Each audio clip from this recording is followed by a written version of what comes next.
sebetulnya saya juniornya Bu Suci ini, koleganya Bu Suci di AN Universitas Tidar. Salam kenal untuk Bu Dewi, nggih, Bu. Nggih, dan eh, ya, sebelumnya eh, ini kita berada di room 7 dan room 7 ini adalah room yang subtemanya adalah Sustainable Tourism. Nah, seperti kita ketahui bahwa eh, pariwisata memang di dalam konteks pembangunan sudah termanifestasikan menjadi salah satu sektor yang harus dipacu untuk menopang pertumbuhan ekonomi di dalam rencana jangka panjang kita secara nasional ya, secara top down. Nah, oleh karena itu ini menjadi subtema yang sangat menarik bahkan relevan dengan konteks empiris pada saat ini kalau dengan arah dan tujuan pembangunan kita. Nah, ini sebetulnya sudah ada 3 topik yang masuk ke kami. Yang pertama dari timnya Bu Dewi, dari Doctoral Program in Public Administration ya Bu, dari Undip, dengan judul Sustainable of Pancoh Yogyakarta Ecotourism Institutional Management. Nah, yang kedua nanti ada sebetulnya ada satu satu panel yang belum datang, Nurturing the Sustainability of Tourism in Banyuwangi with Meras Gandrung Tradition, dan yang terakhir ada Ibu Suci, Dr. Suci, yaitu analisis pengembangan homestay di Desa Borobudur. Nah, mungkin saya terlebih dahulu akan menjelaskan kerangka bagaimana kita akan melaksanakan diskusi ini. Nanti kira-kira akan diberikan waktu masing-masing pada peserta 15 menit untuk pemaparan papernya yang sudah disubmit, kemudian supaya tidak kelupaan nanti dan supaya lebih interaktif, setelah itu kita akan langsung saja melaksanakan diskusi tanya jawab setelah satu panel selesai presentasi, dan begitu seterusnya ya Bu. Nah, mungkin yang pertama ini saya persilahkan Bu Dewi untuk langsung saja memaparkan presentasinya.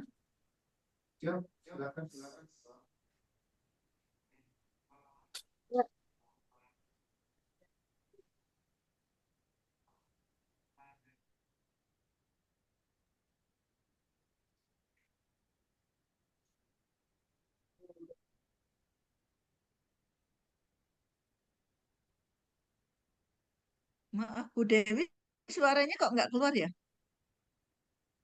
Sekarang Bu, apakah terdengar Bu Suci? Sudah terdengar. Dengar, Kak, tapi kecil. Ya, kecil, kecil. Kecil. Oh, okay. Karena saya, mohon maaf Bu, ini laptopnya kalau nggak pakai headset itu nggak nggak bisa denger, jadi saya harus pakai ini. Dan saya ini kok masih di kehilangan. Ya, izin saya share screen nih. Sekarang suara saya sudah terdengar Bu? Monggo. Sudah, sudah. Oh, ya. Mbak Alin bisa mendengar nggih? Nggih, terdengar Baik. jelas Bu, silakan ya. Izin saya akan menyampaikan paparan saya dari hasil penelitian. Ini bagian dari disertasi saya, bagian yang terkait dengan kelembagaan ekowisata Pancoh. Saya ingin menyampaikan di sini ada judul kami adalah Sustainability of Pancoh Jakarta Ecotourism Institutional Management. Terima kasih kepada Mbak Arlin yang sudah memoderatori pada kesempatan kali ini, dan juga kepada Ibu Suci, sekaligus beliau adalah guru saya untuk penelitian ini. Beliau juga pernah bertugas sebagai Kepala Dinas Pariwisata Sleman. Ya, waktu itu saya juga sering berkonsultasi juga dengan Bu Suci gitu ya, terkait dengan pariwisata di Sleman. Izin saya sampaikan bahwa di tim ini selain saya adalah Bapak Purwanto, Ibu Hartuti Purnaweni, dan juga Ibu Tri Yuningsih.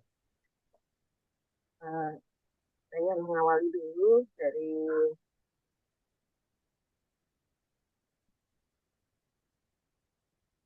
introduction bahwa di ekowisata itu sekarang semakin banyak diminati sebagai wisata alternatif yang berupaya menjaga kelestarian alam, melindungi budaya sekaligus memberdayakan ekonomi masyarakat lokal.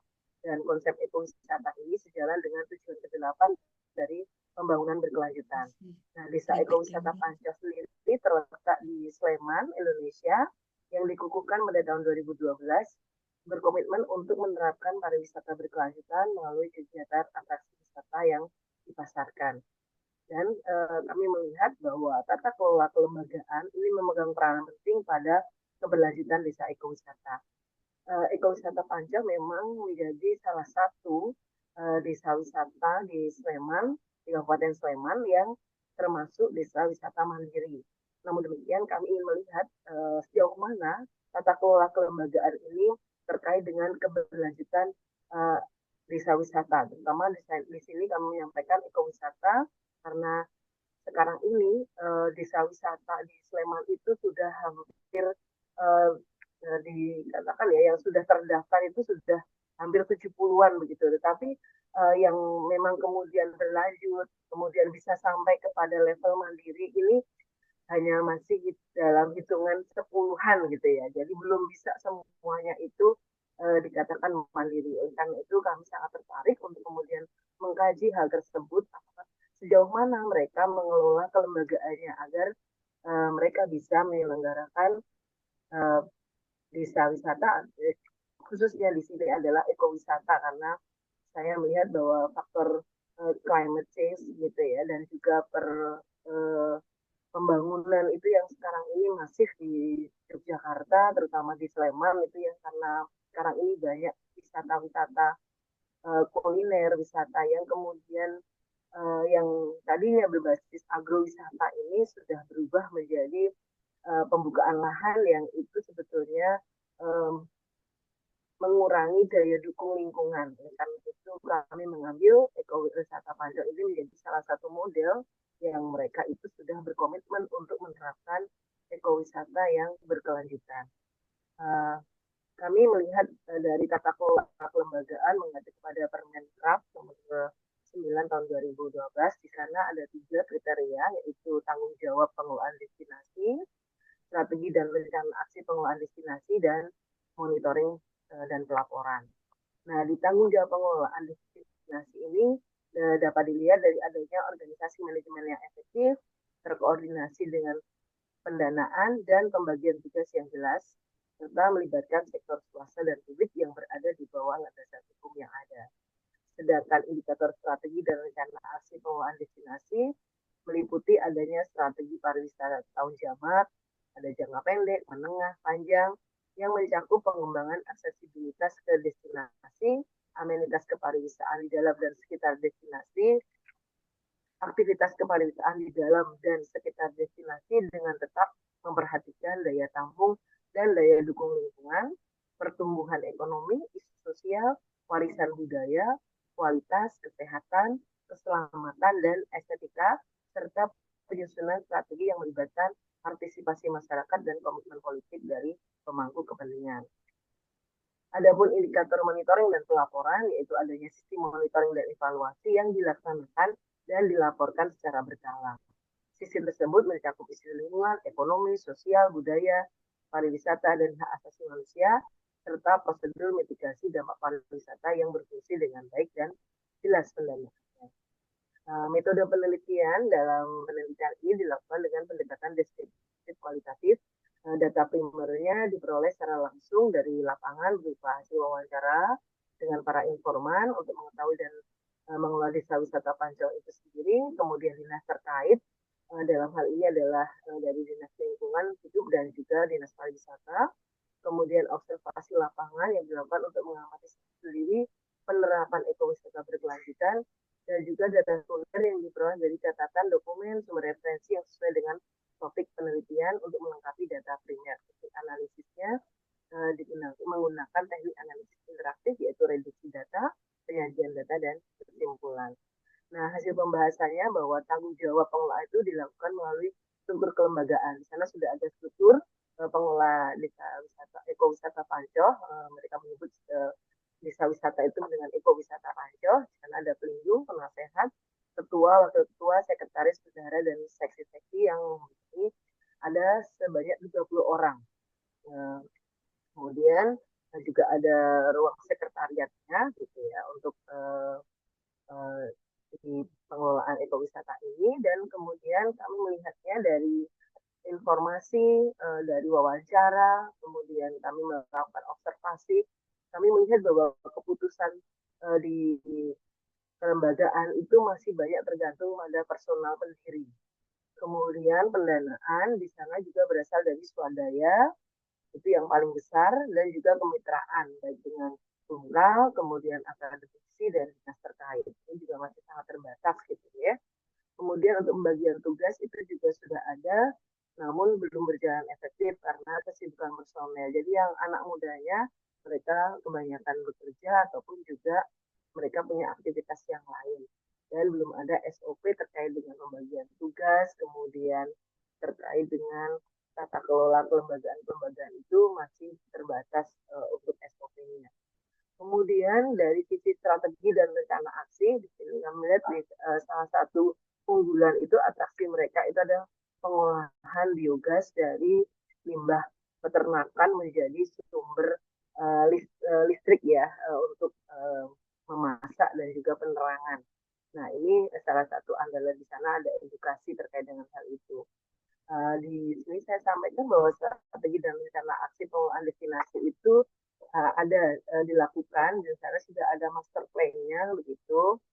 Kemudian ada perencanaan kegiatan, namun belum tersusun secara berkala. Jadi masih bersifat mereka melakukan apa, tetapi belum terstruktur dan juga tersistem. Kemudian untuk pengembangan aksesibilitas setiap destinasi, yang paling terbaru itu mereka menyediakan jalan menuju susur sungai. Kalau dulu itu tanahnya masih tanah biasa, sekarang sudah ada untuk tapaknya, untuk apa ya, untuk lebih memudahkan pejalan kaki menuju area atraksi susur sungai. Ini juga menjadi andalan di sana karena untuk susur sungai sendiri mereka punya eh, jadi ada tradisinya gitu ya untuk melewati namanya jembatan Muntit gitu ya. Jembatan Muntit itu dulu adalah jembatan rel kereta api untuk tebu gitu ya. Jadi Sleman itu dulu sebelum ada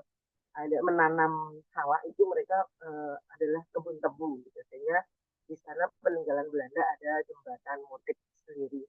Itu menjadi salah satu atraksi yang menarik bagi wisatawan. Kemudian juga di sana amenitasnya juga disediakan homestay bagi wisatawan yang menginap.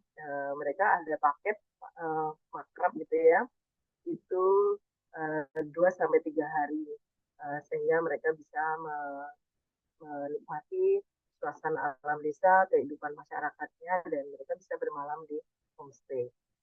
Kemudian juga mereka memperhitungkan daya tampungnya itu sekitar 2 kali jumlah kunjungan itu 2 rombongan atau maksimal 500 orang. Kemudian pertumbuhan ekonomi itu juga mereka melibatkan UMKM, kemudian juga mereka melihat tradisi-tradisi dari warisan budaya dengan kerjasama dari dinas pariwisata maupun juga Danais, itu mereka menyelenggarakan kegiatan-kegiatan wisata yang berbasis budaya. Kemudian untuk mitigasi bencana karena lokasi ekowisata Pancong itu juga di lereng Merapi yang mereka sewaktu-waktu itu harus juga waspada, maka mereka juga menerapkan untuk mitigasi bencana juga sewaktu-waktu ada tanda bahaya dari Merapi ataupun juga bahaya alam lainnya. Mereka juga menyiapkan bekerja sama juga dengan puskesmas, dan juga mereka juga dilatih melalui tanggap bencana. Ada mereka masuk pada desa siaga bencana. Kemudian juga dari pemangku kepentingan di sini kelurahan itu juga sangat konsen untuk pengembangan keberlanjutan ekowisata Pancong itu, sekaligus melalui Bumukal itu terlibat dalam yang sampai saat ini itu masih dalam proses untuk kemudian pendanaan, bantuan pendanaan.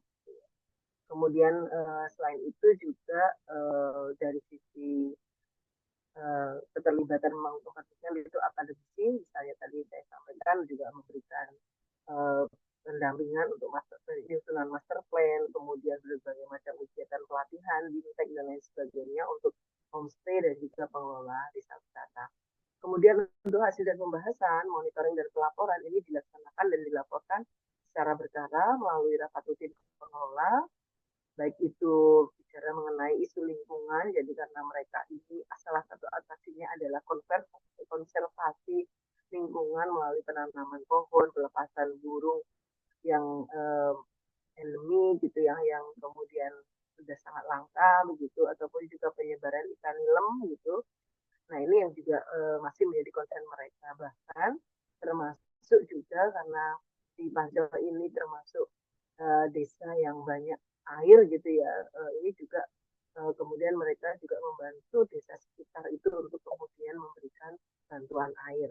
Kemudian di bidang pariwisata itu juga setiap tahun itu terdapat atraksi baru untuk menarik wisatawan, dan bahkan kemarin ketika masa pandemi itu juga mereka melakukan paket wisata secara uh, daring begitu.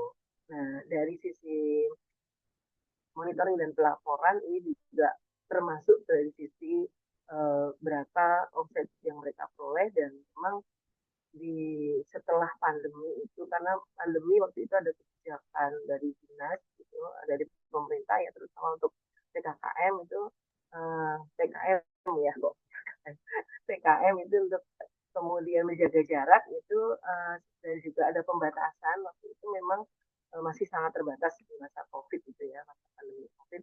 Dan sekarang ini jadi kalau kita bicara terkait dengan hasil pelaporan dari ekowisata Pancel, mereka ini mendapatkan keuntungan itu sebelum pandemi di tahun 2019 itu bisa dikatakan omsetnya sampai hampir 1 M. Namun demikian, karena ada pandemi itu, ibaratnya tidak boleh ada kunjungan ke wisata, ada pembatasan itu nol. Kemudian di 2021, 2022, 2023 ini sudah mulai meningkat, yang tadinya masih sekitar uh,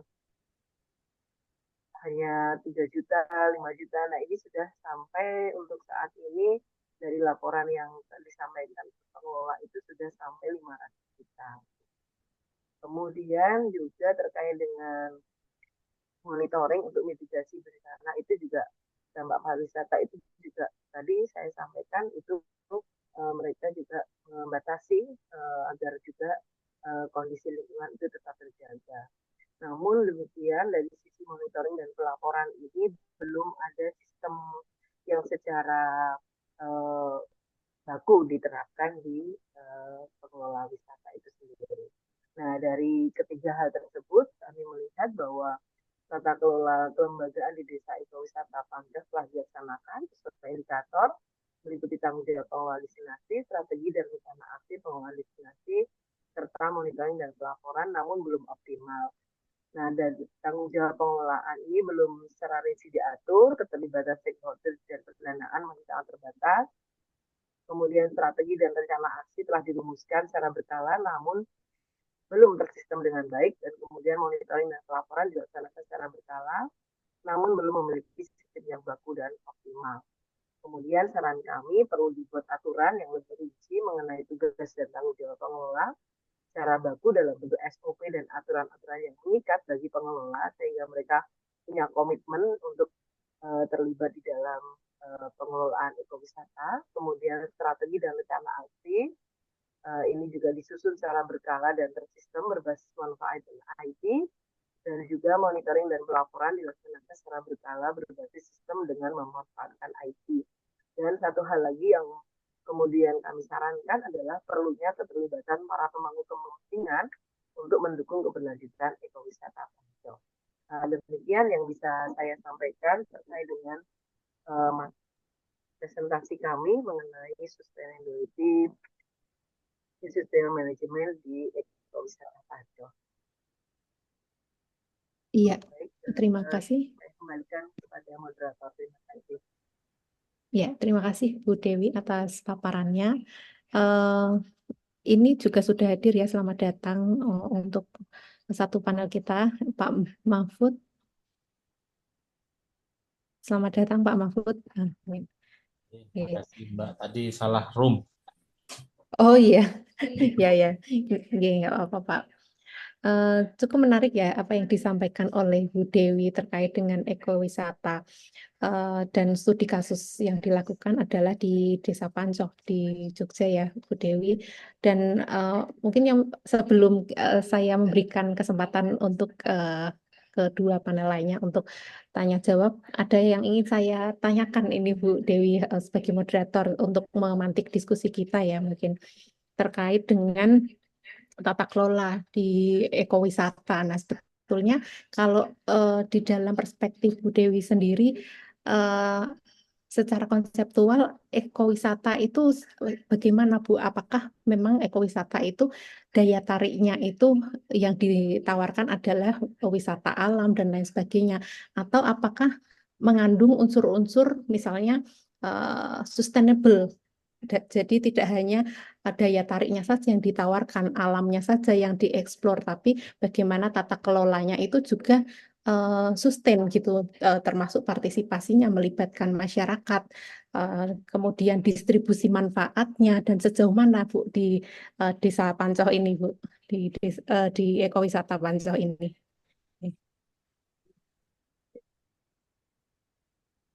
Anda, Ibu Nol, memang ekowisata Panjang sendiri tidak hanya pada aksi wisatanya yang berbasis lingkungan, karena kita tahu bahwa keberlanjutan itu juga meliputi berbagai aspek ya, baik ekonomi, sosial budaya, lingkungan gitu, dan juga termasuk dalam hal ini adalah terkait dengan budayanya gitu ya. Karena di desa wisata Panco ini menjadi bagian dari desa Kalurahan Girikerto yang mana mereka juga mendapatkan dana itu untuk desa mandiri budaya. Jadi uh, yang keberlanjutan itu tidak hanya dari sisi lingkungannya saja karena meskipun ekowisata, tapi juga faktor-faktor yang lain termasuk tadi ya di ekonomi itu juga melibatkan UMKM baik itu pengolahan susu. Jadi selain ada atraksi di Pancohnya sendiri, ini juga ada paket mereka bisa melihat untuk pengolahan susu kambing etawa. Nah ini yang juga menjadi bagian dari atraksi wisata. Kemudian juga melibatkan setiap ada ini ya kunjungan wisata, mereka juga melibatkan UMKM untuk menjualkan produk-produk mereka, baik dari olahan susu maupun juga olahan salak maupun kuliner lainnya.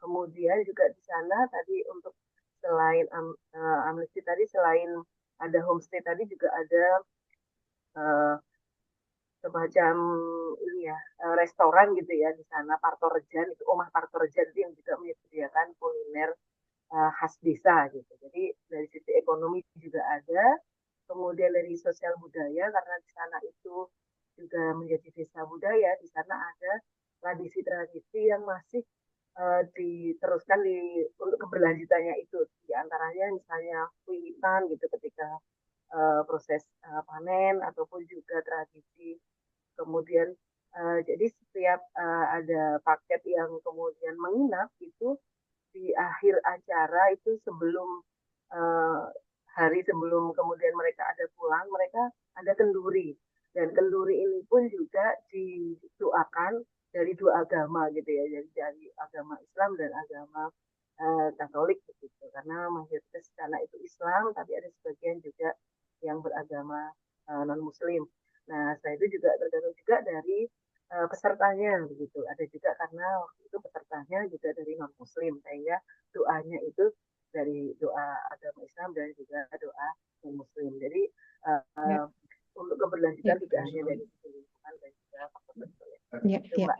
Artinya ya saya menangkap ada distribusi manfaat juga ya di dalam konsep ekowisata ini ya. Nggih. Silakan mungkin dari Ibu Suci dan dari Pak Mahfud kalau ada yang ingin didiskusikan dari hasil penelitiannya tim Bu Dewi. Oke, terima kasih. Saya akan menyampaikan ya. Oke. Bu Dewi, saya ucapkan selamat atas tulisannya ini. Ya, mungkin ini bagian juga dari penelitian disertasi Bu Dewi ya tentang sustainable tourism. Ya, saya di sini bisa sedikit memberi kesaksian. Memang Sleman, daerah yang diteliti Bu Dewi tadi, Pancoh itu salah satu desa wisata yang diteliti Bu Dewi itu masuk di Kabupaten Sleman. Dan Sleman itu memang dari sisi aspek pendapatan asli daerahnya banyak didukung oleh pariwisata ini.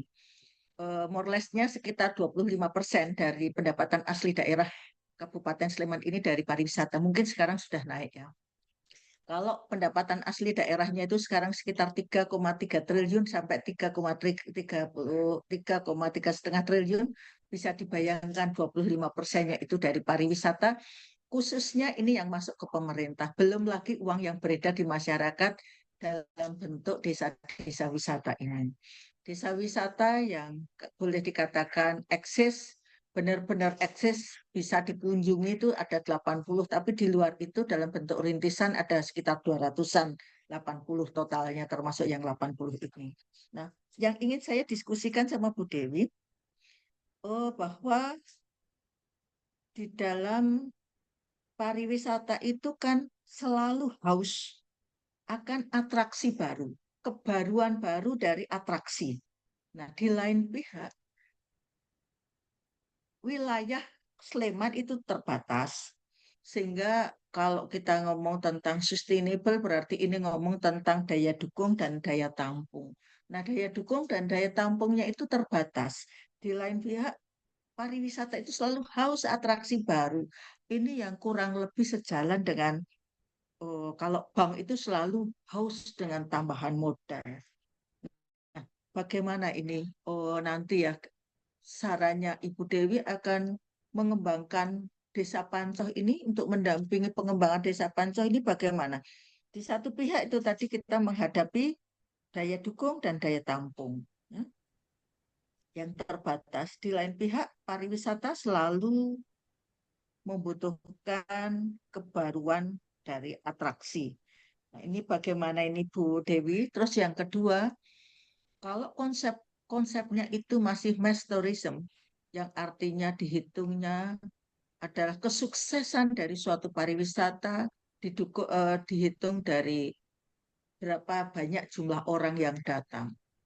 Oh, apakah tidak lebih baik sekarang terkait dengan sustainable ini lebih diarahkan kepada quality tourism yang kita mencari niche market, pasar-pasar ceruk pasar yang khusus yang memang betul-betul mau datang ke Pancok untuk belajar budaya, untuk menggali budaya, tapi yang dia mau mengeluarkan duit lebih besar, begitu. Nah, itu bagaimana Bu Dewi? Kita menghadapi buah si malakama seperti itu. Ya, itu mungkin Bu Dewi ya, apa komentar dari saya. Dan terus terang saja saya juga menghadapi ini ketika saya sempat menjadi PLT di Dinas Pariwisata sekitar 6-7 bulan dulu, beberapa tahun yang lalu. Terima kasih.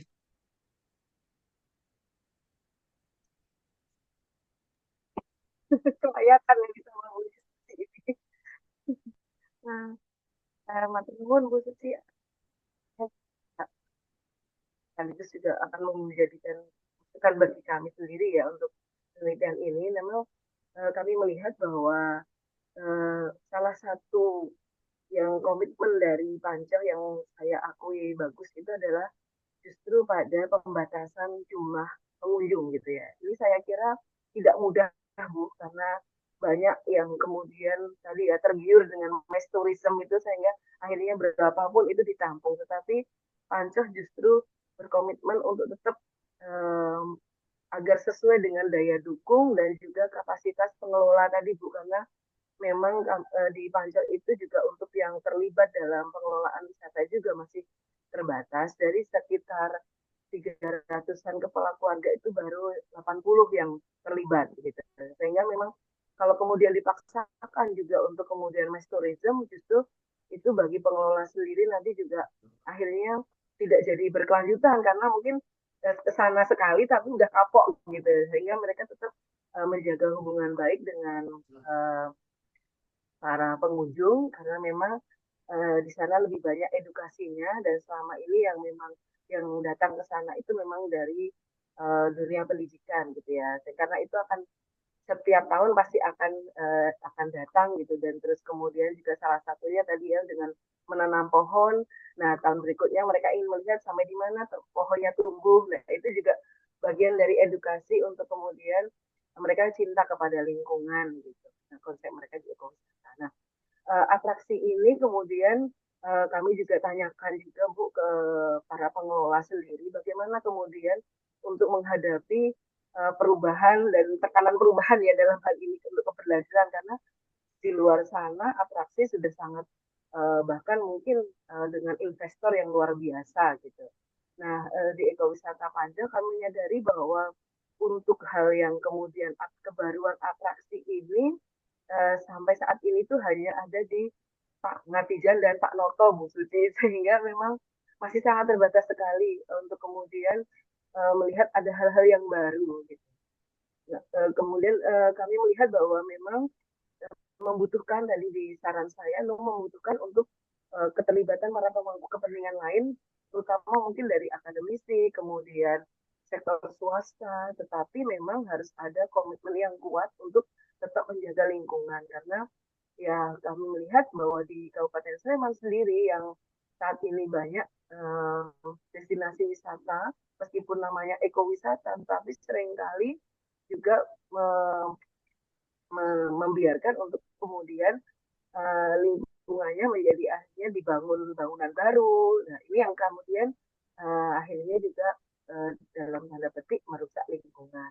Nah, untuk menjaga hal tersebut memang dari pemerintah desa itu melibatkan dusun-dusun karena kalau di Sleman di Jakarta itu kan berbasis dusun ya Bu Suci ya untuk desa wisata sehingga untuk atraksi ini dari pemerintah kelurahan itu melibatkan dusun yang lain tadi misalnya tadinya ekowisata itu hanya terkonsentrasi di dusun Panco kemudian wisata nanti ada di dusun Daleman yang mereka itu ada karawitan kemudian melibatkan atraksi yang lain tadi seperti saya sampaikan itu ada membajak sawah, kemudian mereka bisa merah susu, itu di dusun yang berdekatan dengan dusun Panco. Nah itu juga menjadi akhirnya kebermanfaatnya tidak hanya dirasakan di dusun Panco, kemudian juga keterlibatan juga akhirnya melibatkan dusun-dusun yang lain dan juga yang tadinya disarintisan itu bisa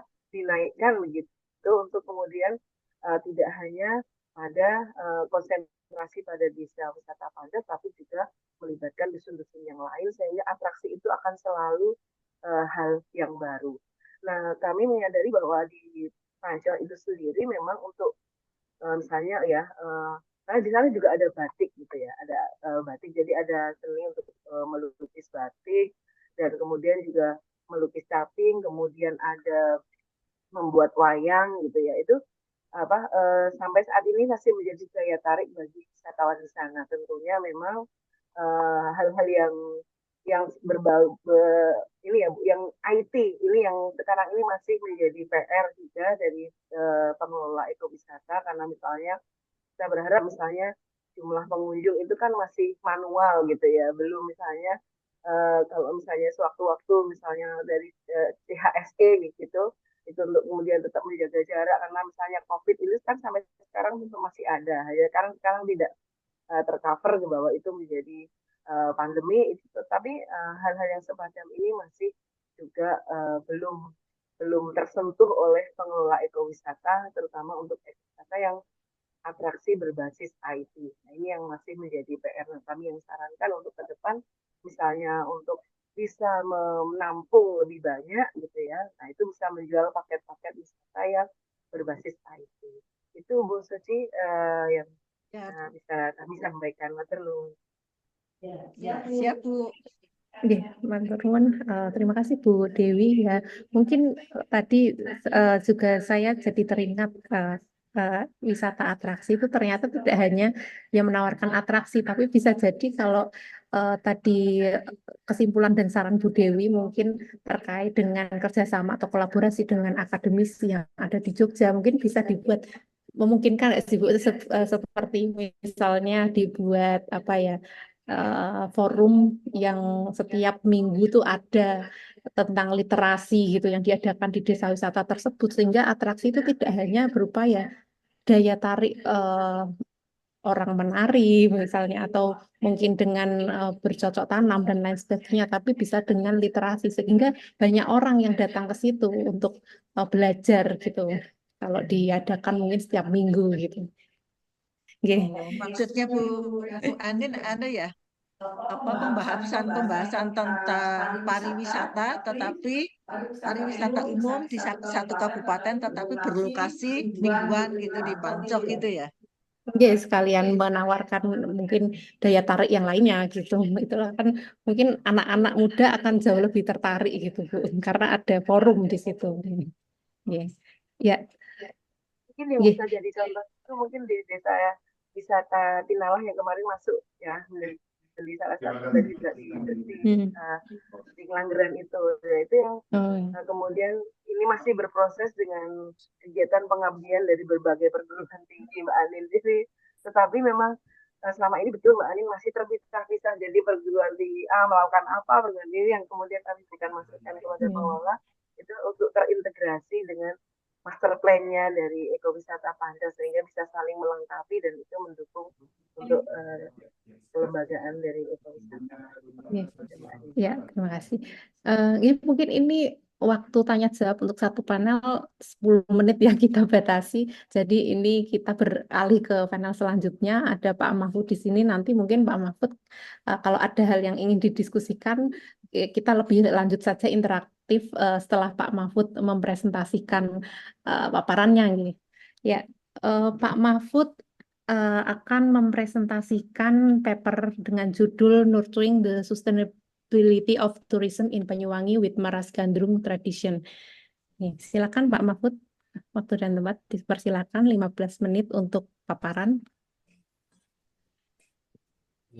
Screen saya sampun nggih, Bu Anin.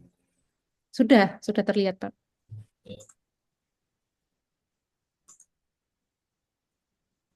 Oke, Assalamualaikum warahmatullahi wabarakatuh.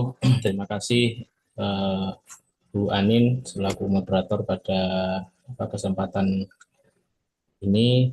Izinkan saya mempresentasikan artikel saya dengan judul Nurturing the Sustainability of Tourism in Banyuwangi with Meras Gandrung Tradition, di mana penulis utamanya saya, kemudian ada Prof. Andri Purwasito, Prof. Warto, dan Wakil Abdullah Rais.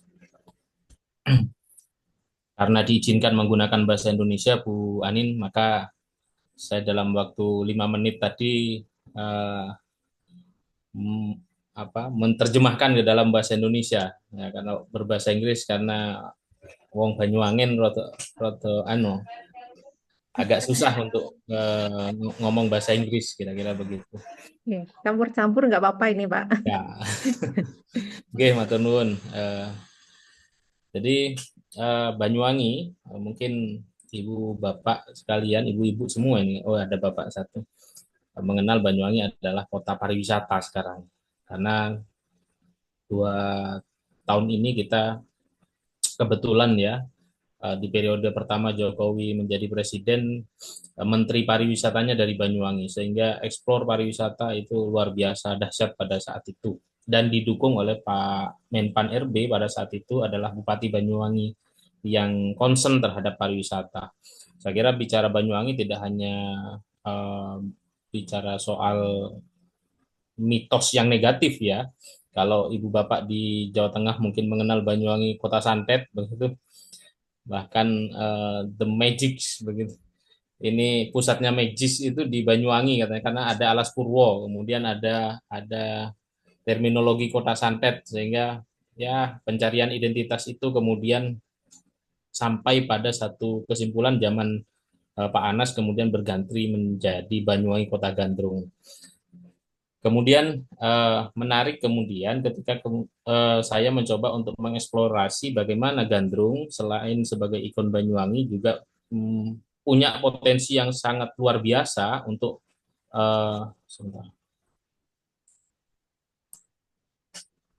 menjaga keberlanjutan turisme yang ada di Banyuwangi. Nah, salah satunya adalah dalam proses menjadi gandrung itu ada namanya tradisi meras gandrung. Meras gandrung itu sama dengan wisuda gandrung. Jadi seorang gandrung bisa disebut gandrung ketika dia sudah diwisuda. Jadi bukan hanya gandrung yang sifatnya gandrung untuk festival atau gandrung yang sifatnya untuk gandrung parade, tetapi ini adalah gandrung yang the real gandrung. Jadi di Banyuwangi ketika festival seribu gandrung, 1000 gandrung itu, 1000 penari gandrung itu bukan semuanya gandrung. Mereka hanya penari gandrung festival saja. Nah, bagaimana kemudian penelitian ini bertujuan untuk menganalisis bagaimana peran tradisi meras gandrung dalam mendukung keberlanjutan turisme di Banyuwangi. Ini tujuan penelitiannya menjelaskan sejarah dan makna proses si meras gandrung, kemudian menganalisis dampak prosesi meras gandrung terhadap keberlanjutan turisme di Banyuwangi, dan yang ketiga adalah identifikasi langkah-langkah pelestarian tradisi meras gandrung sebagai strategi untuk mendukung turisme berkelanjutan. Nah, teknik pengumpulan datanya ini metodenya mendekatkan kualitatif, menggunakan studi literatur dan observasi langsung terhadap prosesi meras gandrung. Ada beberapa budayawan, kemudian ada beberapa seniman yang saya coba kaji, saya coba teliti, saya ambil datanya sebagai bagian dari pengambilan data, kemudian saya kira nanti lebih banyak diskusi saja apa yang disampaikan Bu Anin, bahwa hasil penelitian juga mengungkapkan bahwa gandrung selain sebagai kesenian lokal yang ada di Banyuwangi, ternyata dalam proses meras itu ada satu makna, ada satu sakralitas di dalam proses meras gandrung yang tidak bisa dilewati.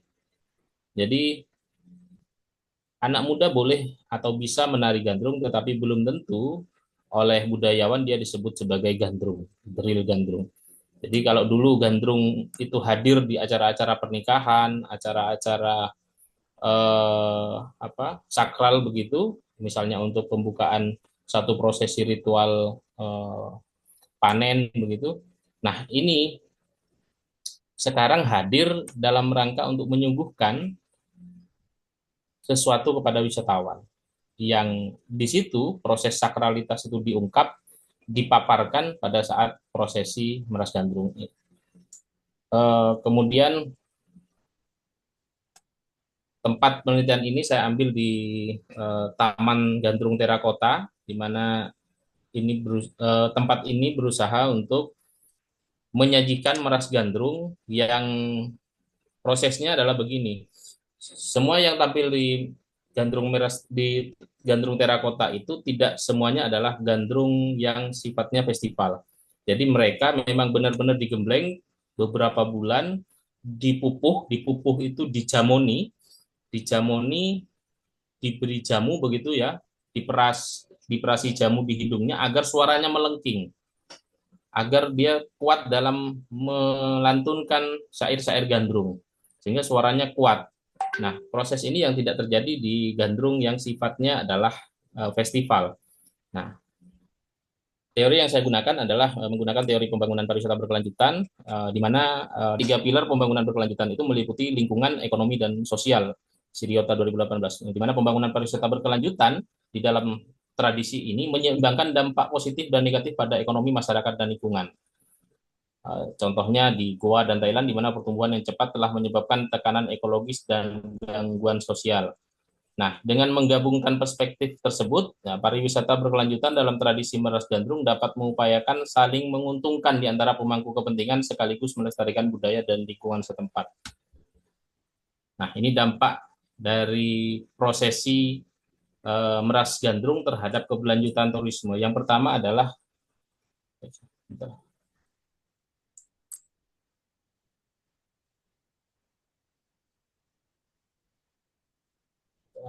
Ini kok tertutup. Meningkatkan kunjungan wisatawan.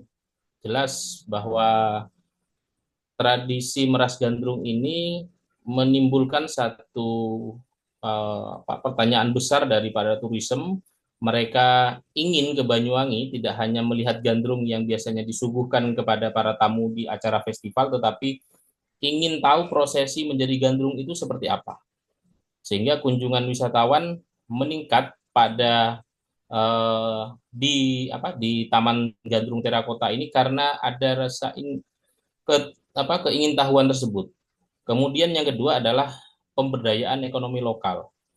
Jelas dampak sektor ekonomi lokal terutama pada pelaku seni, kemudian terciptanya lapangan kerja di bidang perhotelan, ada banyak tamu-tamu yang muncul nginap di hotel, kemudian di sekitar Taman Gandrung Terakota ini juga muncul hotel-hotel baru karena okupasi hotel di Banyuwangi itu meningkat ketika kemudian setiap bulan di akhir pekan itu pagelaran meras gandrung itu dilakukan oleh pengelola terakota. Kemudian ini adalah simbol dari pelestarian budaya lokal. Kemudian bagaimana upaya pelestarian meras gandrung itu? Yang pertama adalah melalui edukasi dan sosialisasi. Nah, tentu edukasi dan sosialisasi ini dilakukan baik oleh pemerintah daerah maupun swasta, karena swasta berkepentingan ketika turisme maju, ketika turisme tinggi, maka faktor ekonomi itu berdampak kepada mereka. Dan pemerintah juga punya kepentingan terhadap PAD daerah, di mana ketika meras gandrung ini juga diminati oleh banyak kalangan, maka wisatawan baik lokal dan wisatawan mancanegara itu hadir ke Banyuwangi. Kemudian ada pengembangan infrastruktur pariwisata. Tadi yang sudah disampaikan ada hotel, kemudian juga akses-akses ke daerah menuju Gandrung Terakota itu juga semua sudah hot mix atau bahkan akses kecil pun sudah ada pavingisasi yang sangat luar biasa. Kemudian upaya pelestariannya adalah promosi digital. Nah, banyak ini salah satu contoh bagaimana poster kunjungan meras gandrung yang tersebar di berbagai media online. Kemudian ini adalah contoh bagaimana Bupati Banyuwangi juga melakukan edukasi kepada pelaku seni, terutama seniman muda. Ini contoh bagaimana ternyata sendera tari meras gandrung itu punya impact yang luar biasa, di mana di situ ketika pagelaran tidak hanya menggelar sendera tari gandrungnya saja, ada kolaborasi dengan berbagai instansi termasuk di rumah batik, misalnya ada pengelola pengusaha batik yang juga dihadirkan di situ, sehingga tidak hanya penikmat atau orang-orang yang suka gandrung, tetapi orang-orang yang suka batik juga hadir gitu. Padahal HTM-nya juga lumayan besar, lumayan tinggi untuk sekelas di Banyuwangi, 100.000 per orang. Nah, ini diselenggarakan setiap bulan dengan kapasitas di terakota itu antara 800 sampai dengan 1.000 orang untuk pagelaran sendera tarinya itu. Nah, ini yang rata-rata penuh di setiap pementasan, di setiap akhir bulan itu rata-rata penuh. Nah, ini adalah proses meras gandrungnya. Jadi ada ritual-ritual yang memang diwisuda oleh ahlinya. Jadi tidak serta-merta diwisuda oleh gandrung sanggar begitu ya. Meskipun mereka mengajarkan gandrung, tetapi kalau tidak mengajarkan tari gandrung, tetapi kalau tidak melalui ritual-ritual yang seharusnya dilakukan oleh penari gandrung, maka dia belum disebut sebagai penari gandrung, pupuh dan lain-lain. Sekedar informasi bahwa penari gandrung di Banyuwangi hampir semua yang mereka melakukan ritual drill menjadi penari gandrung tidak punya keturunan. Karena dulu mindset penari gandrung itu identik dengan erotis, identik dengan menemani minuman keras dan lain-lain. Bahkan mohon maaf sampai pada identik menemani di tempat lain begitu ya. Nah, ini yang kemudian proses pupuh itu dilakukan, proses-proses ritual yang lain itu dilakukan sehingga sampai pada satu ritus yang harus mengeringkan rahim penari gandrung. Nah, ini tidak banyak diekspos begitu ya, karena bagian daripada menjaga emansipasi wanita sebenarnya. Bagaimana juga gender juga harus diperjuangkan. Tapi fokus saya adalah bagaimana tradisi meras gandrung ini sebagai sustainable tourism di Banyuwangi. Nah, ini bagaimana prosesi itu dilakukan. Jadi tidak dalam 1 bulan itu beberapa penari enggak, tetapi memang 1 orang penari yang benar-benar dinyatakan lulus sebagai penari. Nah, ini contoh. Nah, ini Bu Darti melakukan ritus untuk apa? Dia mewisuda anak anak muridnya yang dianggap layak untuk kemudian diwisuda sebagai gandrung. Ini bagaimana pariwisata di Banyuwangi pada saat beberapa kali saya kunjungan itu ternyata tidak hanya dari lokal Banyuwangi, ada SKPD yang ini dijadikan sebagai ajang pemerintah daerah untuk memberikan tawaran kalau mau berkunjung ke Banyuwangi di momen ketika ada tradisi gandrung ini. Selain ada festival Gandrung Sewu dan selain ketika ada tamu memang jejer gandrung itu diberikan, tetapi itu hanya kulitnya saja seorang penari yang bisa menari gandrung, tapi ritus untuk menjadi penari gandrung itu adanya di tradisi meras gandrung ini. Nah, ini adalah terakota, bagaimana infrastruktur dibangun agar orang betah begitu, agar wisatawan betah berkunjung ke Banyuwangi. Nah, ini view-nya, jadi aspek sustainability dengan alam juga disandingkan, di mana ini di belakangnya adalah view Gunung Ijen, Ibu Bapak mungkin ini juga bagian dari paket wisata ya, dari orang teman-teman di Bali. Mereka jual pariwisata Bali, tapi sebenarnya 2-3 hari itu berkunjung ke Banyuwangi, yakni ke Ijen dan Gandrung Terakota.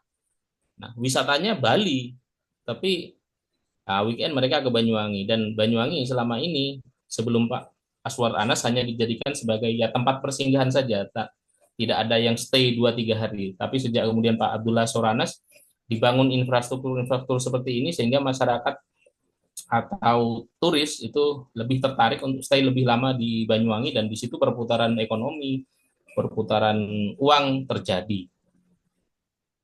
Nah, sampai pada satu kesimpulan di mana tradisi meras gandrung memiliki peran yang sangat penting dalam menjaga keberlanjutan turisme di Banyuwangi karena ini merupakan upaya regenerasi penari gandrung di Banyuwangi. Jadi kalau hanya menari gandrung yang mungkin Ibu Bapak ada pernah menyaksikan Festival Gandrung Sewu, itu hanya bisa menari gandrung. Tetapi bukan gandrung sejati. Nah, dampak prosesi ini punya dampak positif, yakni pemberdayaan ekonomi lokal, pelestarian budaya lokal, kemudian juga menjaga ekosistem budaya. Sehingga gandrung, the real gandrung itu tetap harus ada, sehingga proses untuk wisuda-wisuda berikutnya akan ada rektor-rektor baru dari seorang gandrung. Kira-kira begitu. Nah, ini referensi yang saya gunakan.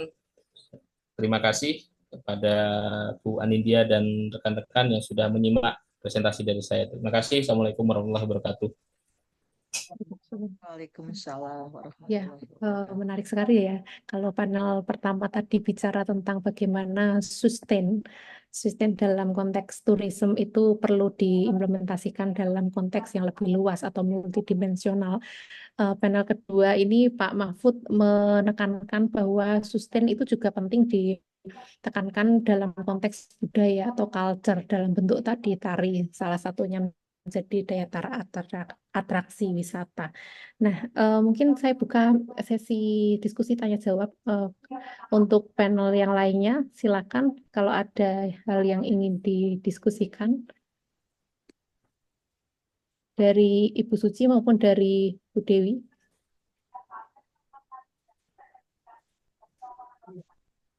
Ya, terima kasih atas kesempatannya Bu Anin dan juga saya mengucapkan selamat juga Pak Mahfud. Ini kayaknya juga untuk S3-nya ya. Bagian pecahan. Materi itu bagian pecahan dari S3. Oke, ya, oke. Ya, sebagai pemerhati pariwisata, saya cuma berpikir begini, itu tadi upaya-upaya yang dilakukan itu sudah bagus ya. Terus tadi sudah berusaha mengintegrasikan paket wisata antara di Banyuwangi dengan di Bali. Jadi, Kenapa? Kalau jual Banyuwangi secara sendiri, terpisah, mungkin jualannya tidak akan secepat, akselerasinya itu tidak Bali. secepat ketika dikaitkan dengan Bali. Jadi ada integrasi dengan dalam satu paket. Bali lebih menjual ke orang asing. Itu juga kami lakukan, tetapi bukan di pariwisata Sleman, tetapi produk-produk Sleman itu saat saya masih di dinas di Sperindak, saya juga berusaha mengintegrasikan jualan produk-produk saya dengan jualan produk-produk di Bali. Itu saya lakukan. Nah, karena apa? Ya dia lebih terkenal. Kalau made in Bali gitu sama made in Sleman. Tapi kalau untuk pariwisata kami juga unggul gitu. Nah, cuman itu satu poin saya yang ingin saya sampaikan. Yang kedua, tadi ada yang dijual itu ada proses sakral. Tapi proses sakralnya itu proses sakral dari penggandrungan orang ya, membuat orang jadi Gandrung. seorang gandrung. Itu yang dijual adalah proses sakralnya. Nah, saya yang belum tampak dari penyampaian Bapak adalah storytelling yang kuat seperti yang dilakukan oleh di Bali. Di Bali itu ketika jualan cerita tentang hantu di Bali ada Lea, ada Rangga, itu begitu kuat sekali ceritanya. Sehingga saya pun kalau ke Bali kadang-kadang masih mikir, ini nanti ada Lea enggak ya di kamar ini gitu. Itu dijual.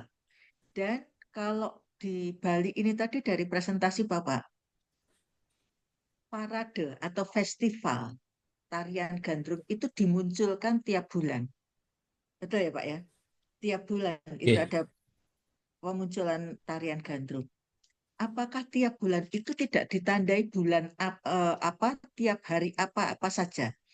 Kalau di Jogja itu ada Pak flash mob, ya itu namanya Beksan Wanara, di mana antara eh, apa orang-orang Jogja dan turis pengunjung itu diajak nari bersama di Malioboro dan itu dilakukan tetap setiap istilahnya Selasa Wagen, tiap Selasa Wage 40 hari sekali di Malioboro yang monumental. Nah, terus di luar itu disertai dengan storytellingnya bahwa ini adalah bagian dari epos Mahabharata. Nah, begitu Pak untuk bisa dan ini luar biasa. Turis-turis ikut nari itu jadi anoman begitu. Nah, kita sendiri juga merasa apa seperti healing juga gitu. Warga warga Jogja merasa healing, turis merasa ikut apa masuk di dalam interaksi di situ. Itu yang membuat aneh. Tapi kalau ini tadi saya lihat paparan Bapak hanya tiap bulan, tapi tidak dikaitkan dengan momentum kesakralan-kesakralan ini. Storytellingnya masih lemah menurut saya. Eh, jadi unsur-unsur ini kalau saya boleh boleh saran, unsur-unsur ini, unsur-unsur kesakralan, unsur-unsur cerita storytelling yang lebih mendalam perlu dikuatkan. Kalau kami di Sleman pengembangan pariwisata ini kami bekerja sama dengan eh, pakar-pakar tetapi profesor-profesor yang memang bergerak di dalam apa itu budaya seperti itu. Jadi kami nanti dikemaskan bahwa kalau wajik itu artinya apa, ceritanya wajik itu dulu sejak zamannya Mojopahit itu dulu dihadirkan. Nah, termasuk makanan-makanannya itu dibungkus seperti itu sehingga makin menarik itu. Terus terang saja untuk pariwisata Sleman itu nomor 2 sesudah Bali. Jogja itu sebetulnya ada di Sleman, hatinya pariwisata Jogja itu ada di Sleman dan Jogja itu merupakan yang kedua sesudah Bali. Jadi ini kalau bisa saya sampaikan, bisa saya sarankan. Yang ketiga pertanyaan saya, berapa sih sampai sekarang ini sumbangan pariwisata ke pendapatan asli daerah untuk Banyuwangi? Itu saja mungkin pertanyaan dan komen dari saya serta saran dari saya sebagai pengamat pariwisata. Terima kasih. Assalamualaikum. Waalaikumsalam warahmatullahi wabarakatuh. Ye. Langsung Bu Anin. Ya, silakan Pak Mahfud supaya lebih interaktif langsung saja. Ye. Apa? Oke, terima kasih atas beberapa kritik ya, masukan dari Bu Suci. Jadi luar biasa ini ya, sekali lagi ini dalam memperkuat hasil penelitian dari S3 saya. Ini memang perlu banyak masukan ya, perlu banyak masukan. Cuman ya karena berbeda hasil PPT dengan isi begitu ya Bu Anin, sehingga kami berupaya untuk menjawab dari pertanyaan Bu Suci. Yang pertama, tadi bagaimana kemudian bicara soal sakralitas. Pada prosesi meras gandrung itu memang dilakukan tidak semua hari, tetapi dilakukan pada hari, terutama ini bicara soal sakralitas ini Bu yang masih menjadi debatable. Antara sakral dan profan ini tidak bisa digabung, ini tidak bisa bersatu. Ini yang menjadi persoalan Bu Suci Rian. Jadi semestinya kalau beberapa tokoh budayawan Banyuwangen ya menyebut bahwa gandrung biasanya diwisuda menurut berbagai tutur cerita itu pada hari Rabu Kliwon. Tetapi ini pada saat Rabu Kliwon itu banyak orang yang punya satu mindset bahwa Rabu Kliwon atau Rabu-Rabu yang wekasan itu ada yang mempercayai itu adalah satu hari yang punya potensi untuk celaka. Ini. Yang kedua, bicara profanitas. Sakralitas gandrung yang kemudian ditampilkan di acara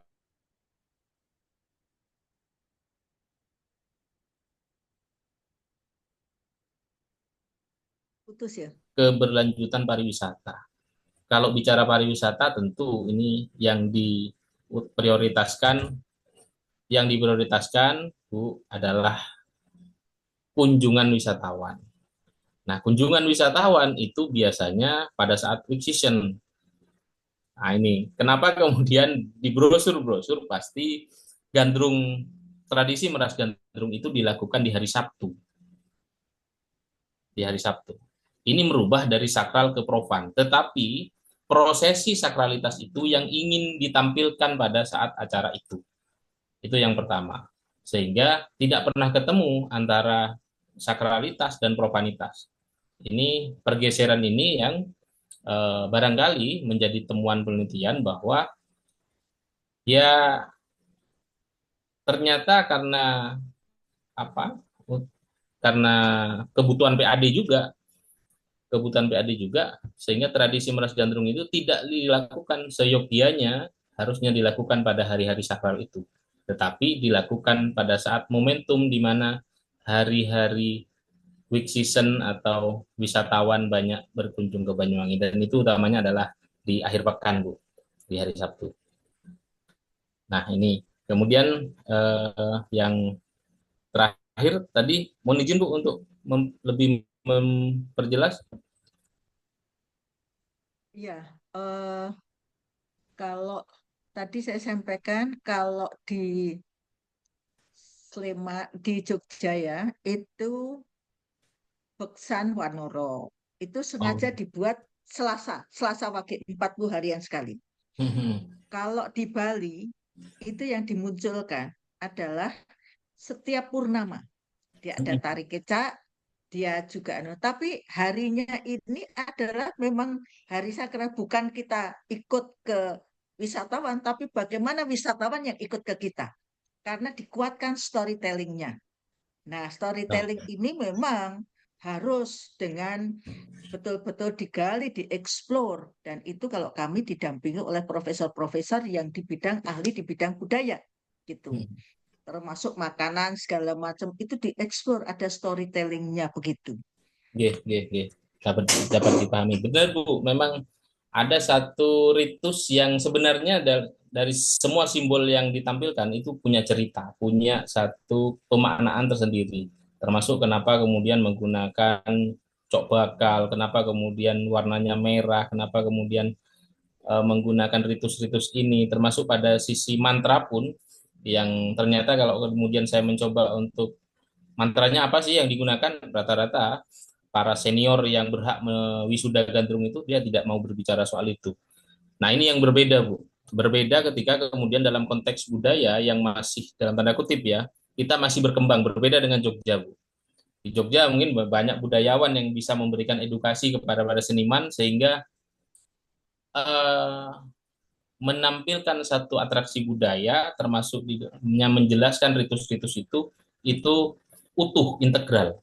Di kita mohon maaf, hanya parsial saja menjelaskan itu. Kalau pengen tahu, maka ya harus lebih dalam. Maka tidak mungkin dijelaskan di dalam pada saat prosesi meras gandrung itu, tetapi banyak peneliti-peneliti termasuk mungkin ada yang tahu tentang Andrew Beatty, dia pengen tahu tentang gandrung, dia harus 8 tahun hidup di masyarakat Kemiren. Baru dia bisa tahu bagaimana masyarakat Kemiren yang menggandrungi gandrung itu. Nah, pada konteks hanya luaran saja, itu ternyata hanya luaran-luaran yang disajikan prosesi sakralnya, Bu, tetapi tidak disampaikan apa makna dari setiap item di dalam sakralitas itu. Ini yang ya memang menjadi masukan bagi kami di Banyuwangi. Barangkali apa yang disampaikan oleh Bu Suci ini juga bisa diterapkan di Banyuwangi. Riset baru, Pak. Pak, riset baru, Pak. Saya diajak, Pak. Riset baru. Boleh. Nanti saya bagiannya itu. Okay. Saya, Bu Dewi, Bu Anin, ya toh? Ya. Bisa menjadi bagian riset ini tadi. Siap. Bisalah riset kolaborasi ini. Nah, itu Bu. Bu Suci, Bu Anin. Jadi jawaban singkat saya adalah itu, bahwa ya memang masih karena masih taraf pariwisata yang berkembang begitu, kita masih belum sampai pada core the core-nya ya. Inti dari sebuah proses tradisi meras gandrung itu harus ditampilkan layaknya ya sudah memang open begitu ya. Memang harus diketahui oleh banyak orang. Bahkan mantra saja Bu, bagaimana menjadi Allah Bismillah iso. Mereka tidak memberikan satu informasi yang utuh Bu, terkait dengan kenapa sih kemudian kalau orang-orang Madura, orang-orang Jawa mengenal asren-asren ya begitu, mereka menggunakan bedak, menggunakan mantra, mulai ritus-ritus aja itu mereka keep informasi itu, sehingga bagi saya yang seorang belajar antropologi tidak mungkin lah kemudian menggunakan Bismillah atau solawat aja masuk, nggak mungkin karena gandrung diciptakan bukan pada saat masa Islam begitu. Ini kan oh iya, ternyata ada beberapa yang menyampaikan bahwa doane kejawen nih. Nah, itu yang ditutupi oleh teman-teman budayawan senior yang berhak mewisuda gandrung, Bu. Ya. Kalau dalam pemikiran saya justru bisa disampaikan dulunya doanya seperti ini. Ketika Islam sudah datang, doanya berubah menjadi ini. Nah, tetapi budayanya tetap muncul, doanya yang berubah. Betul. Bismillah, kemudian niat ingsun dan lain-lain itu ternyata ya itu, tapi hanya covernya saja, Bu. Intinya hanya disampaikan atau diajarkan kepada mereka yang benar-benar belajar dan mau menjadi gandrung. Tapi kalau hanya peneliti dari luar, mereka harus ya benar-benar menjadi bagian daripada yang diteliti, harus bareng-bareng dan lain-lain. Tidak sedikit yang kecantol juga, peneliti-peneliti luar harus beristrikan gandrung itu tadi. Partisipannya terus luar dalam ya. Nah iya itu, betul. Pak Mahfud, Pak, dari Bu Suci. Untak atau dari UNS? Saya dari Untak, Bu, Untak Banyuwangi, yang kebetulan studi di UNS. Ini ada satu pendapat ya dari Bu Dewi ini juga saya justru cukup menarik ini yang ada di room chat kita ini dari Bu Dewi justru malah membenturkan bagaimana kemudian budaya itu bisa jadi sebuah alat untuk melanggengkan rekonstruksi ketidakadilan gender pada satu sisi. Nah, ini tentu ini ya sedikit ada kontradiksi tadi ya pada konteks tourism sustainability. Apakah yang kita sustainkan itu adalah budaya yang seperti ini gitu. Pada satu sisi kita ya ingin atraksi ini dikenal lebih luas, mendatangkan wisatawan, tapi apakah dengan melanggengkan budaya-budaya yang tidak adil gender nih? Kira-kira Pak Mahfud gimana? Atau mungkin Bu Oke. Dewi sudah bisa menyampaikan secara langsung karena tadi sepertinya Ya, saya sedang ini ya. sedikit bisa nyampaikan barangkali Bu Anin, adakah upaya untuk merekonstruksi tradisi yang kurang berpihak pada perempuan? Sebenarnya kalau bicara soal tradisi gandrung ini diciptakan dulu pertama ditarikan oleh laki-laki sebagai alat politik perjuangan. Dulu terakhir penarinya adalah Marsan, dia penari gandrung laki-laki yang sangat cantik luar biasa ketika sudah memoles wajahnya menjadi wanita. Nah, ini yang digunakan untuk pada saat itu untuk melawan kolonial. Mereka terpesona, mabuk, kemudian disitulah informasi dilakukan, disampaikan kepada masyarakat melalui genting-genting bahwa Belanda sudah mulai sempoyongan dan lain-lain, dan disitulah serangan dilakukan. Kemudian tahun 90-an ada satu upaya dari kelompok agama bagaimana gandrung ini tidak dibolehkan ditarikan oleh laki-laki. Nah, kemudian perempuanlah pada abad 19 ini mulai menarikan gandrung. Nah, rekonstruksi ini juga sebenarnya dalam rangka kepentingan agama, Bu Anin.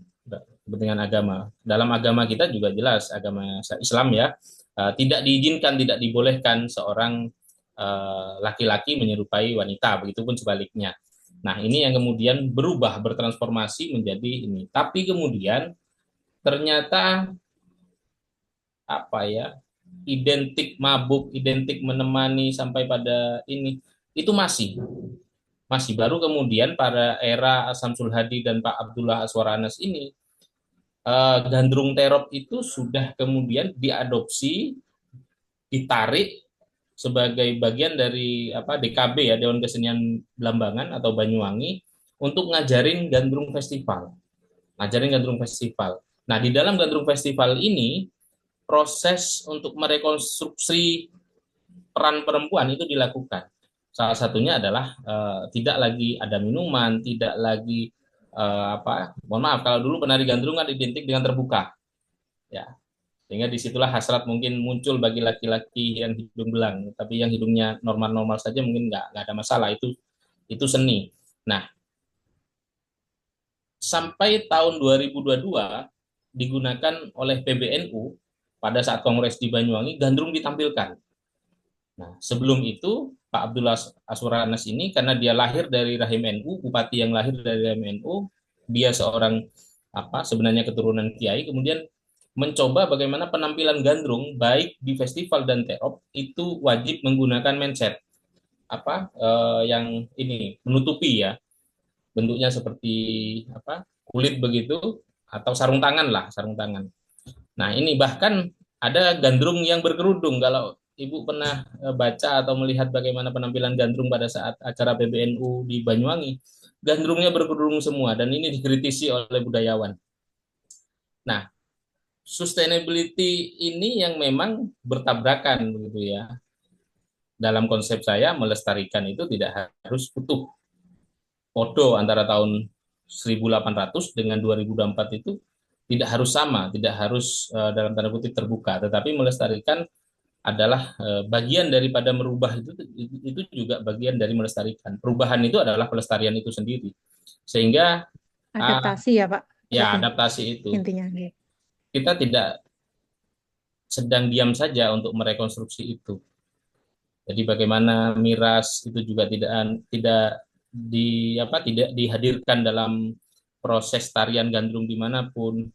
Nah, ini yang coba kita Tapi ada beberapa yang budaya masyarakat kuno itu masih menggunakan yang pandangannya kuno ya, masih menggunakan minta gandrung yang penampilannya seperti itu. Mereka dihadirkan dengan disuguhi minuman keras dan lain-lain.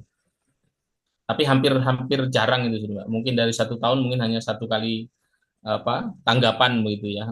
Karena rata-rata sudah disibukkan dengan gandrung yang sifatnya festival itu tadi.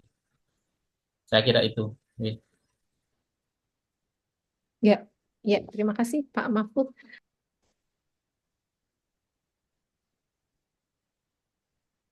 Ya, masih mood Bu Anin. Ya, oh ya maaf, ya saya ulangi. Eh, dengan demikian paparan dari Pak Mahfud mungkin ya dicukupkan. Apabila nanti ada pertanyaan tambahan mungkin bisa didiskusikan lebih lanjut. Kita Ini diskusi masih ada sambil bentuk tim riset kolaborasi sama Bu Suci ini ya.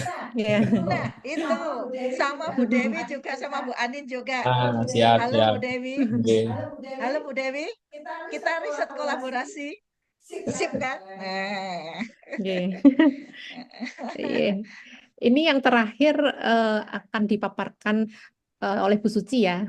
Temanya Bu Suci ini terkait dengan analisis pengembangan homestay di Desa Borobudur. Gitu nggih. Ya silakan langsung saja Bu Suci. Bisa langsung Ya. share screen. Oke, ya.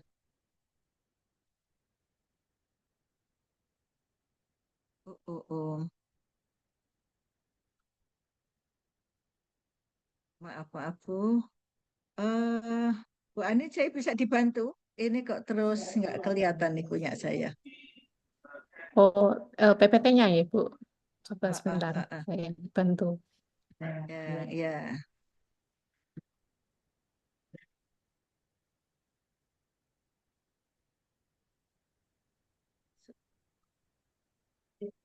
Yang PPT nggak kelihatan di punya saya. Sudah Bu, bisa? Ya, yang ini betul, Bu Suci? Betul. Iya, silakan, Bu. Ya. Eh, Ibu-ibu sekalian dan panitia yang saya hormati serta teman-teman yang ada di room chat ini. Saya hari ini akan menyampaikan masih terkait dengan pariwisata adalah pengembangan tantangan untuk pengembangan homestay di desa Borobudur. Ya. Next Bu. Ya, mohon maaf, PPT saya masih dalam bahasa Inggris, belum sempat saya bahasa Indonesia kan. Dulunya malah dulunya mah dalam bahasa Indonesia. Ini beberapa hari kemarin sambil saya itu ikut pelatihan, saya bahasa Inggris kan eh, dengan dengan bantuan tool gitu. Nah, jadi belum sempat kembali ke bahasa Indonesia lagi. Jadi latar belakang pembahasan saya tentang homestay di Borobudur ini adalah karena dipicu adanya kebijakan Borobudur dijadikan salah satu dari 5 daerah super prioritas, daerah tujuan wisata super prioritas oleh pemerintah tahun 2019. Nah, mengikuti ini, Kementerian Pariwisata dan Ekonomi Kreatif kemudian juga menetapkan ada 3 desa di wilayah Borobudur, yaitu Desa Karanganyar, Karangrejo, dan juga Desa Borobudur ditetapkan untuk menjadi daerah atau ditetapkan menjadi desa wisata di sekitar Borobudur yang perlu dikembangkan dan langsung didampingi oleh Kementerian Pariwisata.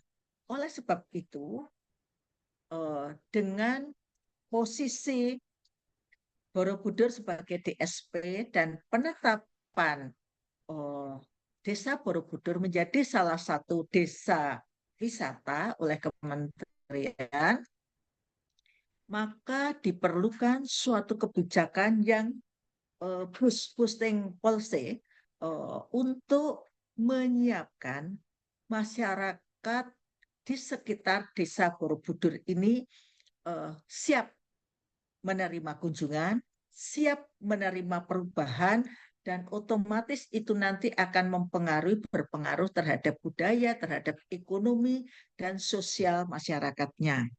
Next, Bu. Nah, oleh sebab itu, masyarakat ini harus disiapkan sehingga nantinya mereka tidak hanya menjadi penonton di daerahnya sendiri. Dan kaitan dengan ini adalah keterlibatan bagaimana pemerintah dan juga LSM termasuk pemerhati-pemerhati pariwisata ini bagaimana harus mendorong desa-desa ini, terutama 3 desa ini, dan yang utama di dalam hal ini yang sedang saya bahas dalam penelitian saya adalah Desa Borobudur ini, adalah bahwa perlunya mereka disiapkan agar sustainability dari kunjungan wisatawan di Borobudur ini sendiri bisa sustain. Tanpa mereka, masyarakat-masyarakat sekitar Borobudur disiapkan, maka mereka hanya akan menjadi penonton dan pada akhirnya akan menjadi pengganggu dari kegiatan pariwisata yang ada di dalam Borobudur itu sendiri. Nah, dengan cara apa mereka bisa terlibat? Oh, banyak. Misalkan dengan penyediaan penginapan, dengan menyiapkan restoran, dan juga transportasi misalkan untuk feeder. Ya. Feeder transportation di jalur-jalur umum itu, nah ada perlu kendaraan-kendaraan pendekat yang untuk mengangkut wisatawan-wisatawan yang tidak membawa kendaraan sendiri, termasuk turis-turis yang hanya sampai di stasiun base. Nah, perlu ada kendaraan antarjemput seperti ini. Juga souvenir dan lain-lain. Next, Bu. Nah, keterlibatan ini sudah saya sampaikan tadi bahwa pelibatan masyarakat di sekitar Borobudur ini penting. Pertama, untuk membantu mereka, kesejahteraan mereka sendiri, karena rupanya masih ada sekitar 26% penduduk Borobudur ini masuk DTKS. Artinya masuk kelompok miskin, keluarga miskin. Yang kedua, untuk memberikan aktivitas, penguatan, dan kehidupan bagi masyarakat yang pada akhirnya mereka, sudah saya sampaikan tadi, ketika mereka dilibatkan, mereka justru akan ikut mendukung, mendorong pengembangan kegiatan wisatawan di Borobudur. Next. Pada akhirnya ini nanti, kegiatan ini nanti akan bisa membantu menaikkan length of stay dari turis-turis yang berkunjung di Borobudur. Kegiatan-kegiatan atraksi-atraksi tambahan yang ada di Borobudur ini bisa ikut menambah length of stay di Borobudur. Dalam penelitian saya yang lalu, rupanya length of stay di Borobudur ini rendah, sangat rendah dibandingkan dengan tetangganya Sleman.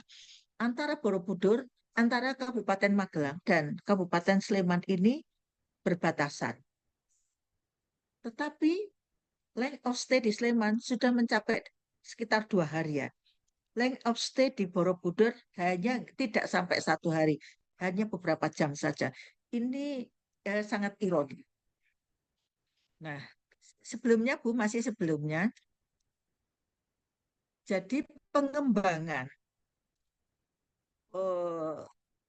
penginapan di Borobudur ini juga sejalan dengan teori dari bagaimana suatu objek wisata itu menarik untuk didatangi. Karena secara teori mengatakan bahwa orang tertarik untuk datang ke suatu tempat setidaknya karena ada 3 alasan, 3 reason, 3 reason, yaitu something to see, ada sesuatu yang bisa dilihat, something to do, ada sesuatu yang bisa dikerjakan, atau something to buy, sesuatu yang bisa dibeli. Next, Bu. Bu Andin. Ya, ya. Nah, di lain pihak, Desa Borobudur sendiri sebetulnya sudah punya program, mempunyai perencanaan program untuk mengembangkan desanya sebagai jawaban terhadap peluang-peluang tadi yang sudah saya sampaikan di background tadi. Programnya adalah Desa Borobudur ini terdiri dari 21 dusun. Dari 21 dusun ini akan dikembangkan masing-masing dalam menjadi dusun atau kampung tematik, kampung berdasarkan tema. Namun dalam penelitian kami menemukan bahwa dari 21 dusun yang ada, ternyata baru 6 dusun yang memang mempunyai potensi untuk atraksi yang kira-kira bisa menarik turis, dan sekarang sudah dikembangkan di ke-6 dusun tersebut. Sedangkan 15 dusun yang lain masih mencari-cari, ini mau tak kembangkan sebagai desa wisata apa gitu, masih mencari-cari. Nah, satu di antara ke-6 dusun tersebut disebut adalah Dusun Ngarang 2. Dusun Ngarang 2 ini menjadi kampung homestay yang diunggulkan di Desa Borobudur maupun desa-desa lain di sekitar Borobudur. Next. Nah, tulisan ini berusaha untuk menganalisis apa sih problem homestay, pengembangan homestay itu di Desa Borobudur, mengingat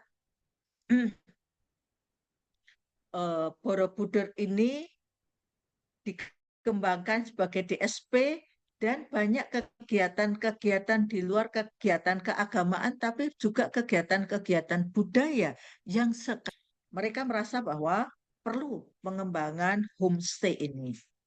Ya. Dan kenapa homestay ini penting? Karena secara teori juga dari 4 atau 5 elemen atraksi pariwisata itu, salah satunya orang mau datang adalah karena pertimbangan penginapan. Ada tidak penginapan di sana? Next, Bu. Nah, secara teori, suatu destinasi pariwisata harus mempunyai suatu atraksi. Ada atraksi yang dituntut di situ. Cooper mengatakan ada 4 komponen dari turis destination itu apa? Satu, atraksi itu sendiri. Yang kedua, aksesibilitas. Yang ketiga, amenity atau fasilitas. Yang keempat adalah services. Bagaimana pelayanannya? Sementara Middleton mengatakan ada 5. Akomodasi, atraksi, transport, travel organizer, sama destination organizer. Sementara itu, Kementerian Pariwisata dan Ekonomi Kreatif menyebutkan ada 6. Karena Kementerian Pariwisata dan Ekonomi Kreatif ini terutama atraksi ini dikaitkan dengan desa wisata. Bahwa di suatu desa wisata itu akan menarik apabila ada atraksinya, aksesibilitasnya, ada amenitiesnya, bagaimana human resources-nya, bagaimana desa wisata itu mempunyai human resources untuk mendukung kegiatan pariwisata desa wisata itu, dan juga bagaimana tentang komunitasnya dan bagaimana industri pariwisata dibangun di desa wisata tersebut. Next, Bu. Nah, sekarang saya akan menyampaikan konsep atau teori tentang middleman atau broker. Rupanya Bapak Ibu sekalian, di Desa Borobudur itu sudah terdapat cukup banyak penginapan. Penginapan ini terdiri dari 3 macam. penginapan dalam bentuk hotel, baik hotel bintang 5, 4, 3, 2, 1 sampai hotel melati. Yang kedua adalah dalam bentuk homestay. Sebagaimana tadi sudah saya sampaikan, khusus di desa wisata di desa Borobudur, homestay ini, kampung homestay ada di Dusun Ngarang 2. Di luar itu ada penginapan yang dikelola oleh Balkondes.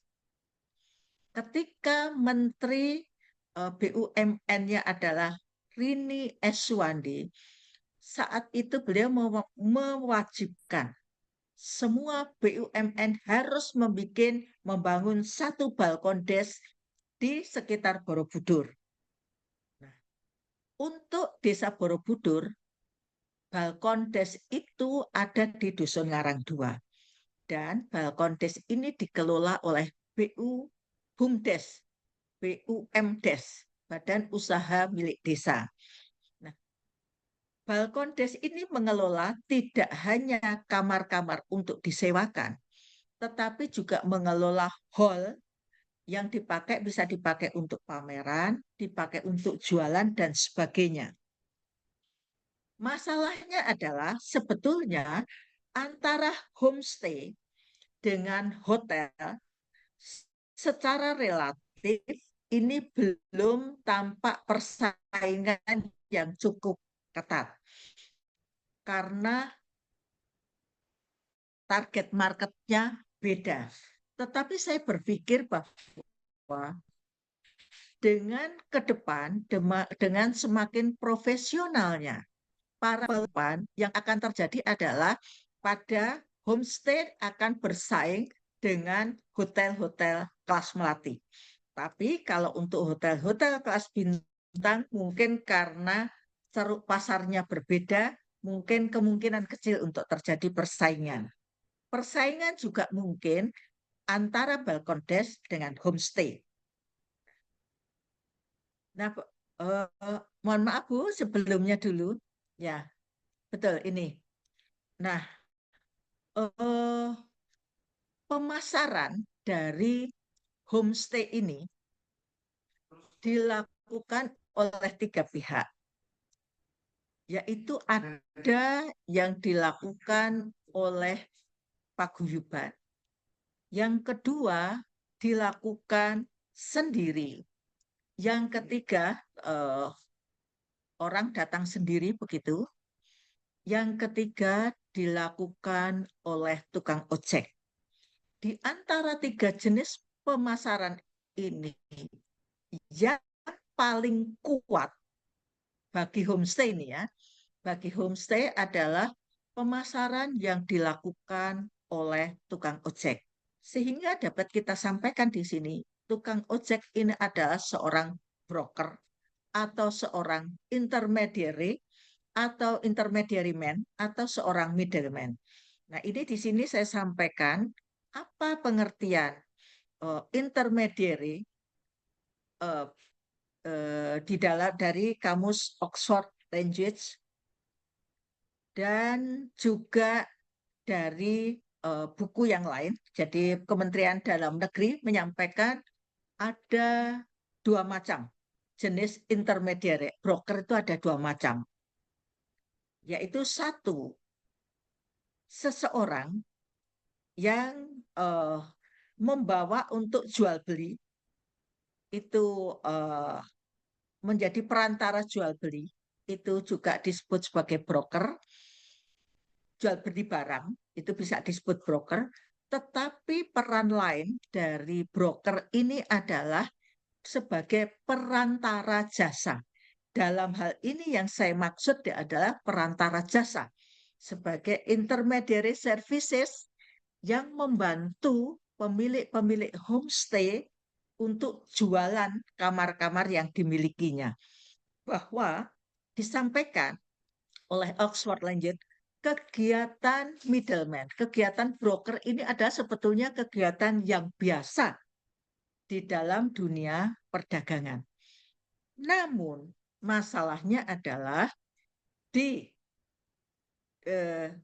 pemasaran homestay di desa Borobudur ini peran peran broker ini yang dimainkan dengan sangat baik oleh tukang ojek itu sangat luar biasa. Dia sampai bisa menjadi pembentuk harga. Jadi harga bukan ditentukan oleh pemiliknya, tetapi dalam wawancara kami kepada salah satu pemilik homestay di sana, dia mengatakan bahwa harga kami terserah pada harga yang ditentukan oleh tukang ojek. Nah, ini permasalahannya adalah di situ. Next, Bu. Ya.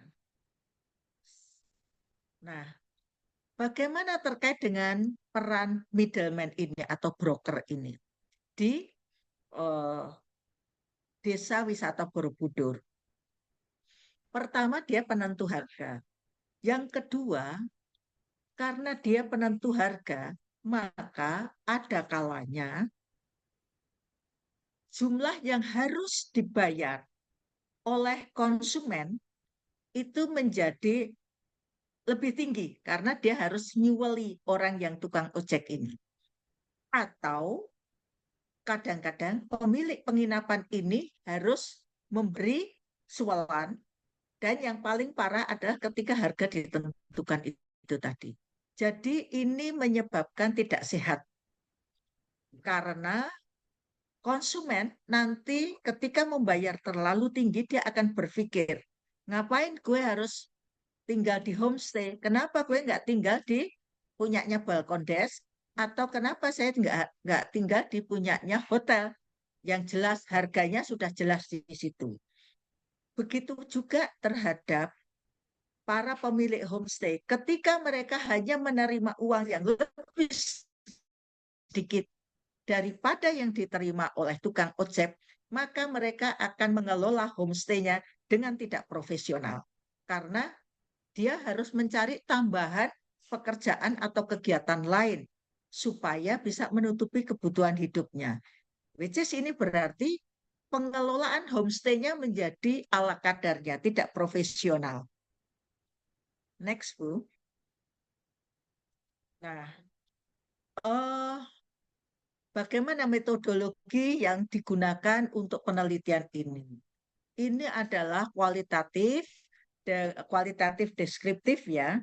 Dan kami mencari data, mendapatkan datanya itu baik melalui observasi, interview, dan limited discussion, dalam hal ini focus group discussion, dan juga melalui studi literatur. Next, Bu. Ya, interview kami lakukan terhadap pemilik homestay, juga dengan pengurus desa wisata,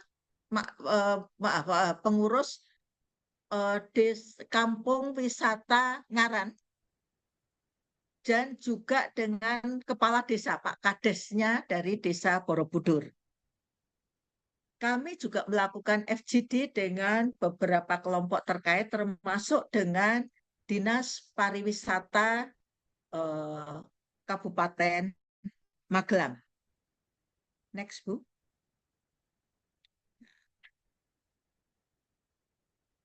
Next, ya. Nah, permasalahan yang muncul adalah bahwa dari hasil penelitian ini beberapa hal yang bisa kami buat kesimpulannya adalah bahwa betul paguyuban pemilik homestay itu sudah ada, tetapi paguyuban itu baru ada pada level dusun, belum pada level desa. Dan paguyuban ini belum optimal, belum merupakan kelembagaan yang optimal mengurusi, mengkoordinasikan pemilik homestay. Apa dampaknya?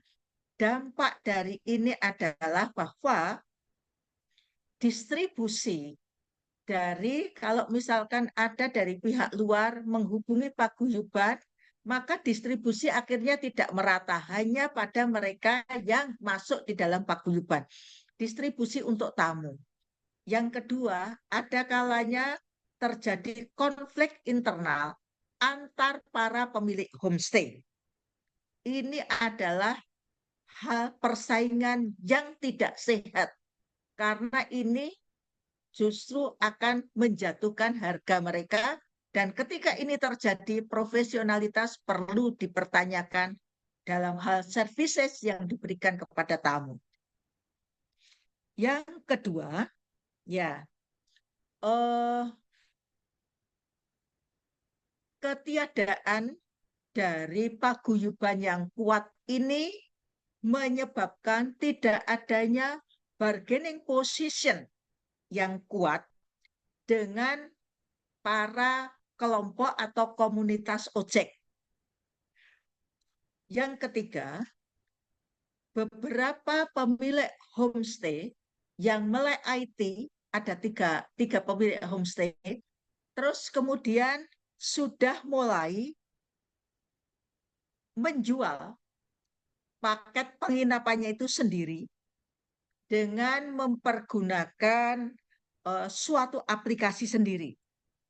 Tapi dari seluruh ada sekitar 30-an pemilik homestay di Dusun Ngarang 2, baru 3 yang berani bermain sendiri, jualan sendiri di Facebook, dan kemudian juga jualan melalui aplikasi. Next, Bu. Bu Suci, mohon maaf ini dari timekeeper sudah mengingatkan waktunya terbatas, Bu Suci. Oh ya, ya, oke.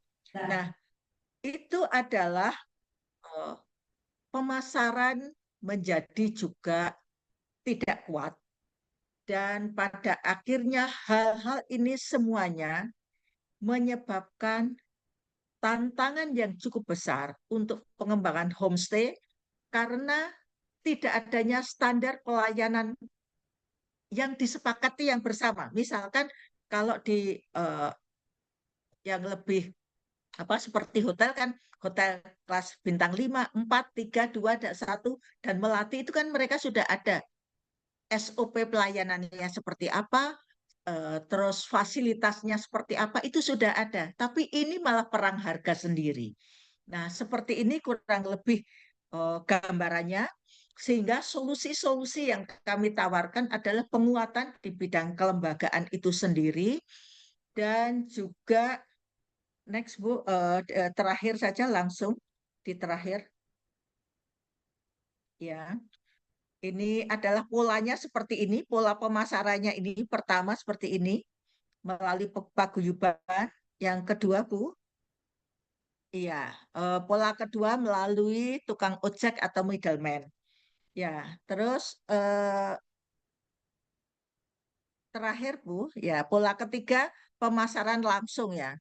Pemasaran langsung itu dilakukan oleh pemilik tadi, tapi baru ada 3 pemilik, yaitu melalui Otalate, OTA-Lead ya. Itu suatu aplikasi seperti Airbnb dan sebagainya, tetapi ini di bidang penginapan. Next, Bu, terakhir. Ya. Konklusi tadi sudah saya sampaikan. Nah, terakhir intinya bahwa penguatan kelembagaan itu penting. Penguatan dalam hal ini kelembagaan paguyuban itu penting sehingga bisa menyepakati peraturan-peraturan yang harus diberikan. Yang kedua, dengan penguatan kelembagaan bisa menjadi bargaining position terhadap komunitas lain seperti perusahaan travel maupun terhadap pemasar-pemasar seperti middleman ini. Dan penguatan kelembagaan ini juga akan penting ketika akan koordinasi dengan berbagai komunitas seperti HPI, Himpunan Pramuwisata, maupun dengan pemerintah daerah. Perlunya pemerintah daerah mendukung apa itu lebih kuat disuarakan melalui suatu asosiasi atau paguyuban daripada itu bekerja sendiri-sendiri. Jadi level of paguyuban itu harus ditingkatkan, jangan hanya di tingkat dusun, tapi di tingkat desa. Dan pada akhirnya kalau bisa nanti juga dibentuk forum komunikasi desa wisata yang membahas dan menaungi serta membawahi ini, mengkoordinasikan ini sehingga akan menjadi lebih kuat. Terima kasih, mungkin itu kurang lebih yang bisa kami sampaikan. Kurang lebihnya mohon maaf. Assalamualaikum warahmatullahi wabarakatuh. Ya, Waalaikumsalam warahmatullahi wabarakatuh. Terima kasih paparannya Bu Suci.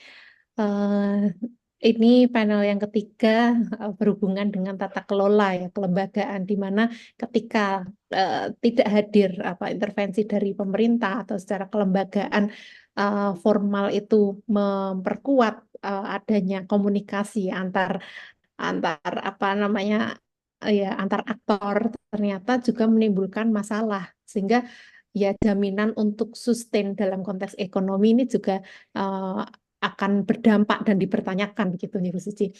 Eh, Mungkin ada pertanyaan atau kemudian ada sesuatu hal yang ingin didiskusikan dari baik dari Pak Mahfud atau Bu Dewi.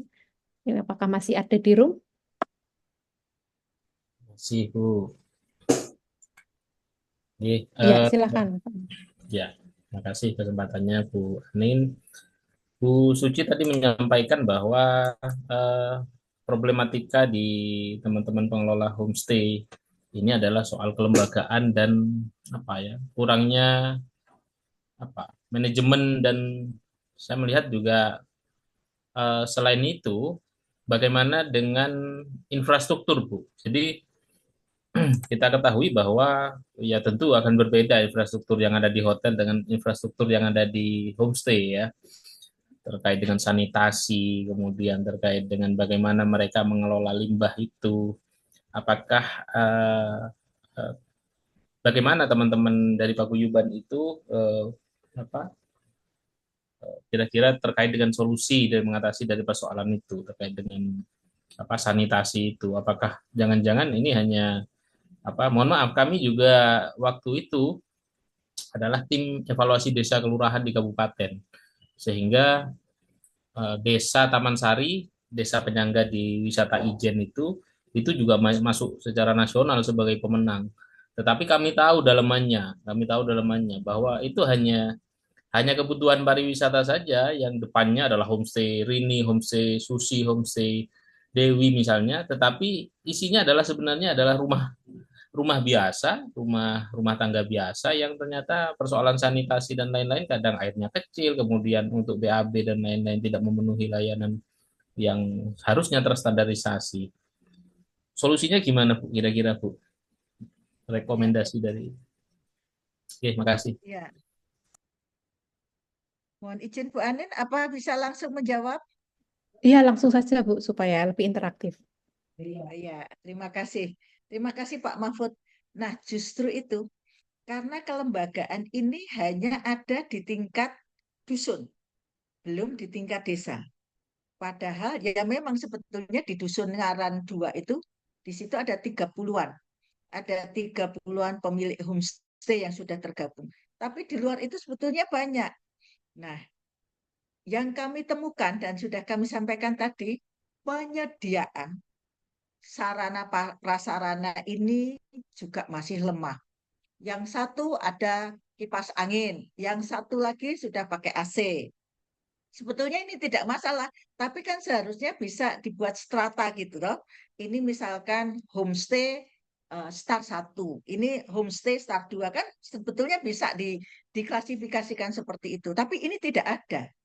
Jadi dari aspek sarana prasarananya very sangat beragam, terus juga layanan yang diberikan juga berbeda layanan. Misalkan ini ada makan pagi, di yang lain tidak gitu. Nah, terus apa ruangannya, besaran ruangan itu memang sangat sangat beragam. Tapi kalau kita kembali lagi ke pengertian homestay, itu kan memang rumah tinggal yang dipakai untuk stay. Memang kan konsepnya seperti itu. Tapi meskipun demikian, seharusnya kan meskipun ini rumah tinggal yang dipakai untuk stay tamu. Tapi kan paling tidak ada dong standar-standarnya. Paling tidak ruangan yang dijual ini ukurannya sekian. Paling tidak ini dilengkapi ini. Kalau Star 1 misalkan dengan AC, dengan sarapan pagi misalkan, WC, kloset yang duduk, misalkan seperti itu. Itu seharusnya justru karena ketiadaan lembaga ada tetapi tidak efektif. Dan levelnya hanya level dusun. Perlu di upskill, dinaikkan menjadi levelnya minimal tingkat desa, dan ini harus diefektifkan agar bisa benar-benar efektif dan justru tidak menjadi menusuk ke dalam. Perang, bayangkan Pak, perang harga antara mereka sendiri. Kalau tukang ojeknya itu mengatakan menjual kepada tamu 500 gitu. Pada saat-saat tertentu, pas acara-acara keagamaan atau acara-acara festival budaya di Borobudur, dia bisa Lebih mahal. bilang 500. Nah, terus yang diterima si pemilik ini mungkin hanya 200. 300 bisa jadi yang diterima Ya. oleh tukang ojek. Nah, ini menyebabkan pengelolaan menjadi tidak bagus dan harga ini menjadi bersaing. Loh, kenapa ya yang di sana itu bisa 500, kenapa yang di sini kok 700? Sangat amat beragam harganya. Itu Mirip yang Songgoriti, menyebabkan Bu. antar perang harga. Songgoriti Ya, Batu. Pak? Dia mirip Songgoriti Batu. Kenapa sepi Oh, gitu, Songgoriti? Pak. Karena memang perang itu tidak ada Oh, standarisasi. Nggih. Itu bisa jadi ya, ini temuan untuk diterapkan di Magelang. betul, Pak. Ya, ya. Oh, begitu ya, Pak ya. Oke. Ini ya itulah hasil temuan kami ya. Nanti ke depannya kami mudah-mudahan bisa mendampingi ini.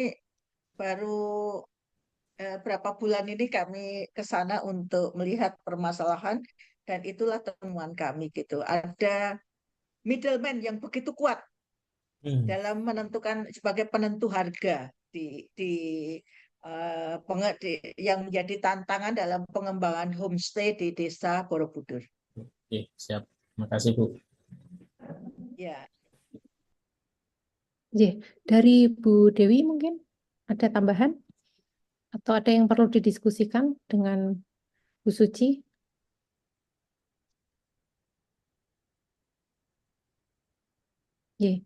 Bu Dewi sepertinya tidak ini ya, tidak ada ya. Baik, karena mungkin ini juga waktu sudah habis ya, Bapak dan Ibu mungkin bisa eh, saya simpulkan lah, sedikit menyimpulkan bahwa ternyata sustainable tourism itu mencakup multidimensi karena ya ketika kita bicara tentang pariwisata tidak hanya eh, tujuannya adalah untuk dalam mengerangkai pertumbuhan ekonomi itu sendiri untuk sebagai sebuah sarana untuk menjangkau ekonomi sendiri, tapi juga perlu memperhatikan aspek-aspek lainnya. Tidak hanya untuk pada satu sisi supaya ekonomi tumbuh, tapi juga pemerataan itu tadi seperti yang temuannya Bu Suci juga sangat menarik bahwa ketika tidak ada intervensi, tidak ada kelembagaan yang kuat, juga ternyata bisa terjadi persaingan tidak sehat dalam konteks masyarakat itu sendiri eh, sebagai pemangku atau penyedia layanan wisata misalnya. Nah, nah temuan-temuan ini juga mungkin sangat menarik ya untuk dijadikan rujukan atau kemudian ide untuk riset lanjutan ya seperti tadi Bu Suci dan Pak Mahfud katakan karena juga ternyata sektor wisata ini eh, apalagi kita bicara tentang sustainable tourism itu kan ada ranah bagaimana tata kelola itu ternyata bisa menjangkau sektor wisata yang lebih kuat tidak hanya dalam konteks ya daya tariknya, atraksinya dan lain sebagainya, tapi bagaimana menjangkau eh, permasalahan-permasalahan dalam konteks lokal mungkin seperti itu. Ya baik, ini karena waktu sudah habis, mungkin saya tutup sesi diskusi kita di subtema Sustainable Tourism. Dan saya selaku moderator juga mohon maaf apabila dalam memoderasi diskusi ini ada kesalahan yang disengaja maupun tidak disengaja. Akhir kata, wassalamualaikum warahmatullahi wabarakatuh. Assalamualaikum warahmatullahi wabarakatuh. Waalaikumsalam. Terima kasih.